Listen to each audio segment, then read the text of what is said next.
I decided to have an extensive focus on the number of YouTube channels that I do watch and consider with some respect, but it has to be a lightning round glimpse because there are so many of them. It's obvious at first glance what sorts of content you'll be delving into with each channel. They could be ordered, but somehow there is still some mystery about how can all of this be properly set into an optimum pattern.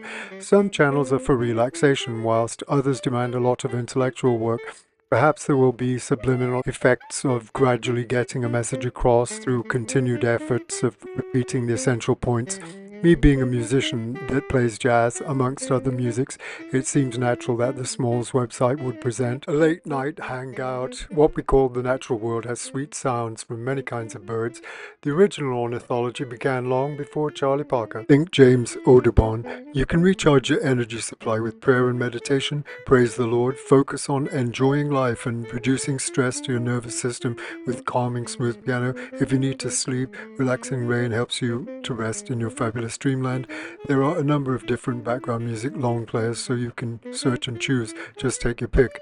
24 to the page, spoilt for choice. Dr. Sax loves smooth jazz is real, not artificial. You can find other horn players like me running changes on the channel. Grunge has music and other pop-style entertainment, mostly music, but some hardcore subjects get delved into like sports, survivors, war, prison, but it always comes back to music culture at its main core. The Graham Norton Show, of course, is celebrities, so it's mostly a wild party with audience. Patrick Cece has the word schadenfreude all over it. Being rich and famous isn't all that. Watch Mojo is all about what makes exciting viewing. Weird, intriguing, beautiful, shocking, funny. Off-grid skater Jimmy Larson, whom I met here in New York City. He skated Vietnam, Bangkok, Indonesia, Manila. He looks at the terrain for skatable opportunities. He explores off-grid life and wilderness of the last frontier. Wyoming, Montana. You can see and hear me playing my tenor sax when he skates Central Park. It's Brooklyn, ancient Rome, Athens, Egypt, a medieval castle in Spain, El Paso, Tucson, and Tombstone, an airplane graveyard, an abandoned gold dredge. This dude has absolutely skated everywhere. Jake Tran's work I took seriously as I trained on his course. The guy is very keenly focused on compelling eyeballs, clicks, watch time with gripping ideas. Chris Nolan's another Vietnamese YouTuber who commentates on significant news items, important characters, most often Elon Musk, but also others like Tim Cook, Sam Altman. Lifestyle Production Group shows the impossible dream. Even if you can't stretch to $30 million, you can see it online. What kinds of people have that largesse? There's a challenge to overtake legacy news programs with higher viewing statistics, but ethics and morals are still at issue all the time. Always money and vast riches in play seem to command more power than what we really want them to. Some CBS presentations struggle for views even with their class.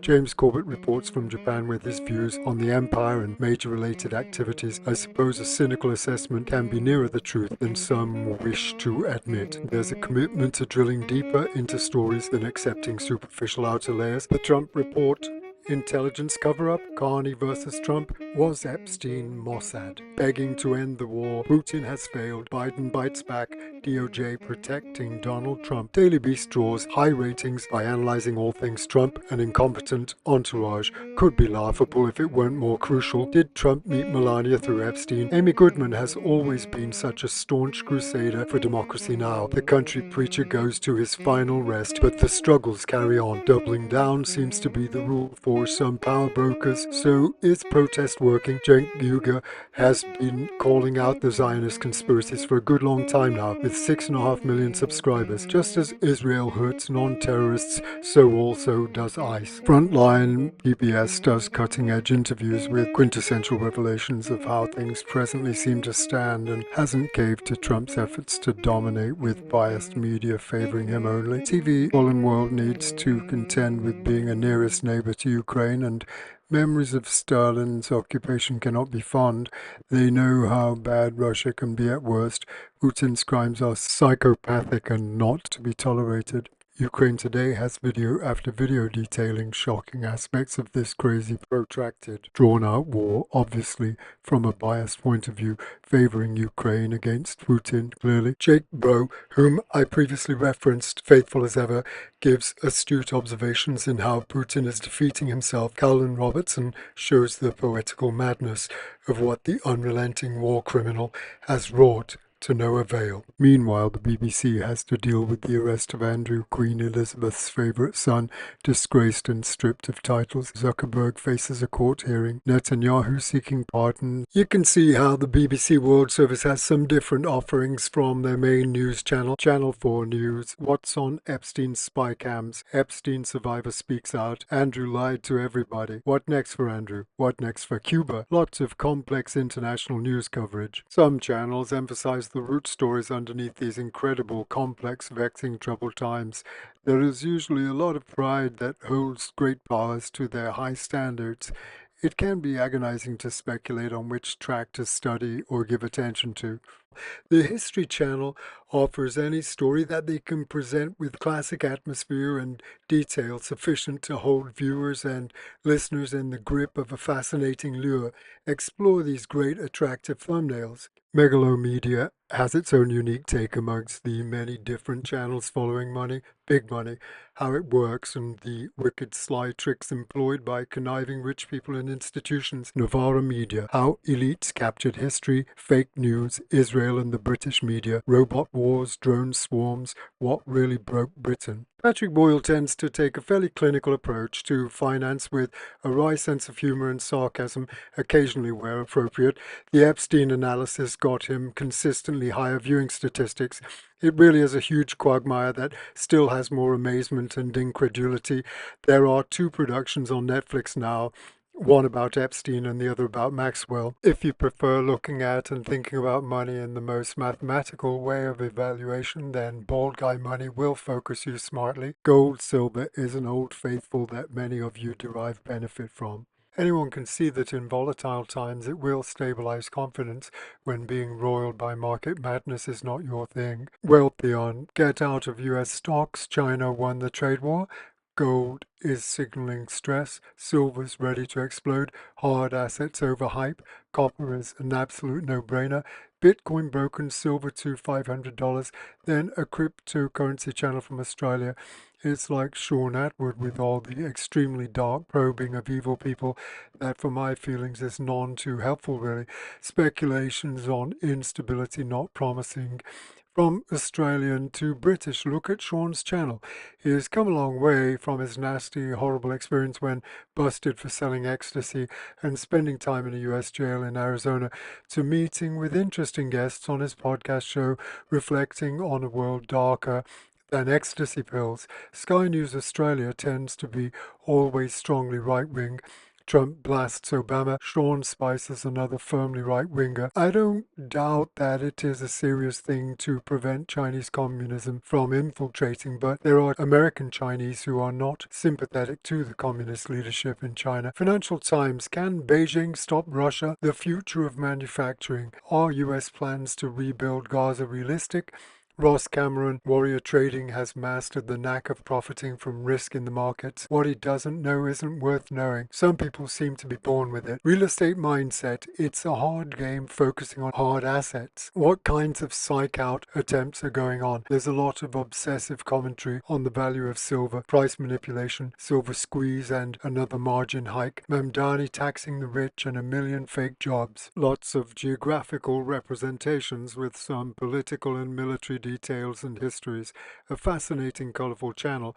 I recently looked at the efforts of the ICC to arrest genocidal war criminals. Heather Cox Richardson, the administration is committed to the idea of turning the US into a white Christian nationalist nation. Heather Delaney Reese, authoritarian takeover. Trump destroyed 15 years of progress with one stroke of a pen. This Heather has neatly organized all the important points against Trump which everyone else is constantly concerned about. The end of NATO, modern day Gestapo, unstable. Continuing on with the lady broadcasters, you might get depressed or cry if you couldn't laugh a little and poke fun where serious problems are being addressed. Hysteria. Raging moderates, elections are won in the middle, so why does politics favor the extremes? Hundreds of thousands are certain that Epstein's crime wave included Trump and needs to be more fully prosecuted. Getting back to most subscribers, YouTube itself has a 44.7 million subscriber channel showing all the many varied array of enthusiastic activities